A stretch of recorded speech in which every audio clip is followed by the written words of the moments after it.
So one reason he was pushing towards India was he wanted to find a yogi and learn how to become immortal. And they told Alexander that we found the man, but he's not willing to come. But once he did one intelligent thing, that's the reason why we removed his third name.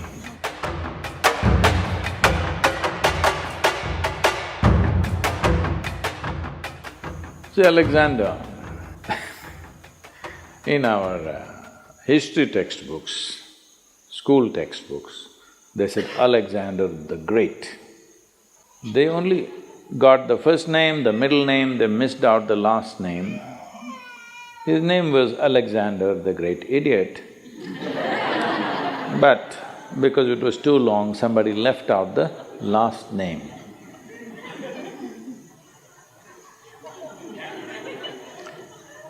Well, the moment you make such a man, a great man in this world,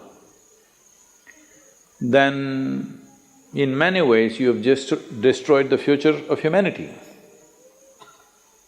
Because from the age of 16, I think he died around 32 or 33, all he did was kill, kill and kill, without purpose. Going to new places and killing, going to new places and killing, saying, I have conquered this, I have conquered that. And he had gathered a band of young people from his native place who traveled with him to fight with him.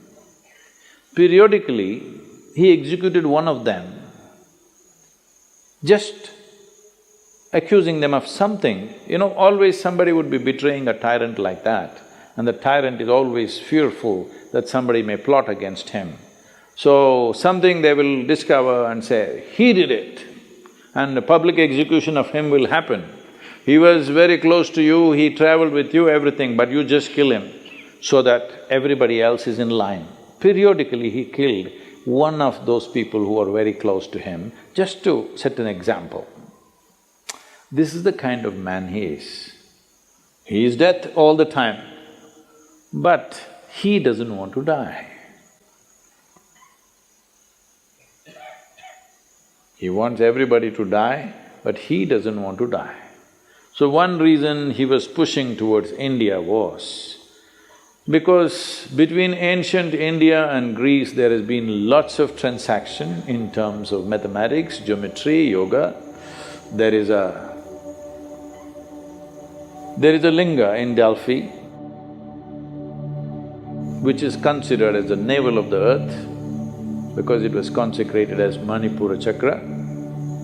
The Manipuraka is so powerfully established there, now it's been removed from its original place and it is sitting in the museum, but still bit cracked, but it's still little, badly skewed, I would say, but still so powerful after, I don't know, maybe 5,000, 5,200 years or so.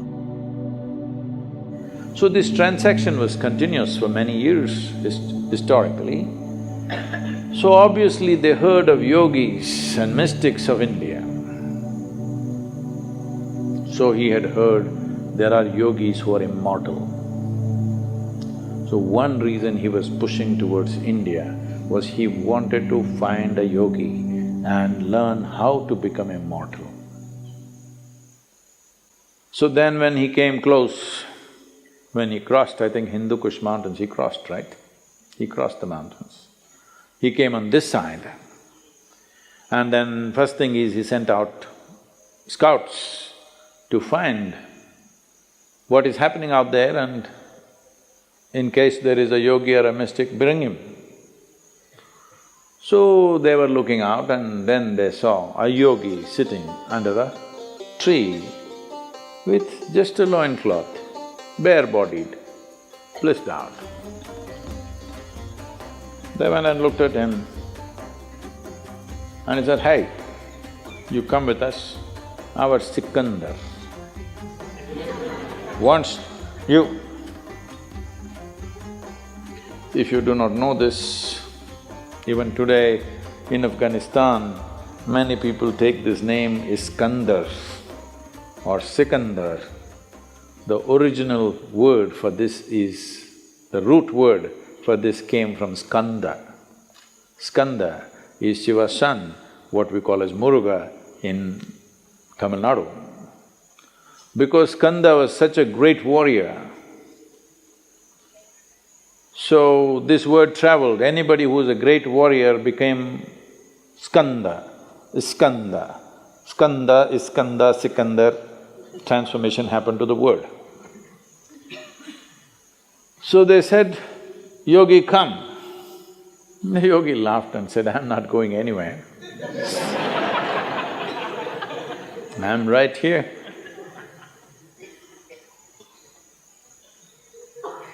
Then they pulled out their swords. These are violent men. They don't think twice about taking off heads. It's not even something that, of any consequence to them. They can take away hundreds of heads in a day without any qualms about it. So, very violent men, they pulled out their swords and said, "Either you come or we'll take off your head." The yogi said, "See, I'm sitting here like this because everything that I have to do has been done. You want to take my head, you take it, but you will not get my wisdom or my intelligence. If you take my head, you can take it, you want." Then they looked at each other, that's all. See, they had never seen a man who not terrorized by the swords that they pull out, because they're not pulling out in bare, empty threat.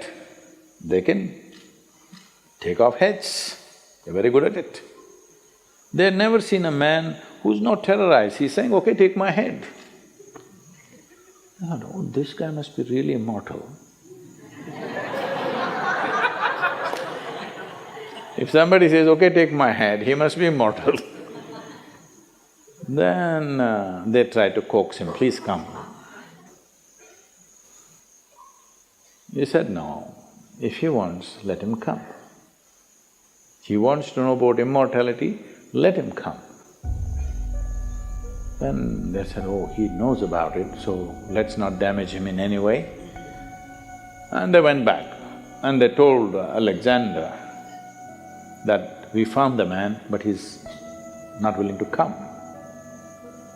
So he is not a home teacher, you have to go to him, he's a school. So he himself came. So Alexander sat on his horse and with great authority you spoke, "It seems you know about immortality, I want to know about it." The yogi looked up at him and said, "First get off that stupid horse." You sit on an animal which is less intelligent than you and suddenly you become like this. You see, I don't know, the moment people sit on a horse, somehow they think they're something. If you manage to ride an animal which is far more intelligent than you, then something.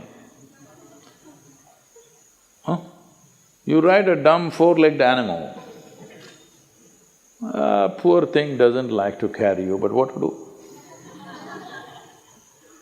So, Alexander got down and asked, "I want to become immortal because he is not the same guy that he was 5–10 years ago. Body doesn't take this kind of beating after some time, it is slowly taking its toll." So he said, "I want to know about immortality, can you guide me?"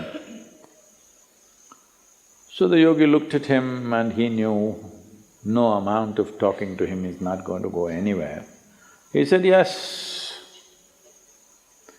if you want immortality, this is the way." And he gave him landmarks, a difficult journey through the jungles. All these landmarks you follow, there you will find a small cave. Within that cave, there is a crystal clear pool of water. You drink a handful of water, you will become immortal. So he started out with his soldiers. Then as he followed, after 3 days, all these landmarks were coming true as it has been described. Then he looked at these 5–6 soldiers who were with him If these guys also drink, if they become immortal, then how to deal with them? Because all your life you dealt with everything with the putting the fear of death into people. Now if these 5-6 soldiers drink that water and they also become immortal, this is going to be a disaster, no control. 5 immortal people on the planet, not good. Just, I am immortal, this is good. So he said, you stay here. He left them for the last leg of the journey and he went by himself. Then he found that cave. Within the cave, he saw a pool of crystal clear water. He rushed in and he was about to drink. There was a crow sitting at the other edge of the pool and the crow said, wait. He looked at the crow, fortunately water slips out of your hands, you know. And the crow said, see, I drank this water, I don't know how many million years ago. And now I cannot die. I'm just sitting here endlessly. Just imagine, if you become immortal, you cannot even commit suicide. Hello? I want you to just imagine, this is the worst thing that can happen to you, that you cannot die one day. No relief. I'm sitting here for millions of years, there is nothing I can do. I have seen through generations of my clan, I'm not interested in anything right now, but I cannot die. Do you want my fate? He just sat there looking at the pool of water and the crow. For once he did one intelligent thing, that's the reason why we removed his third name.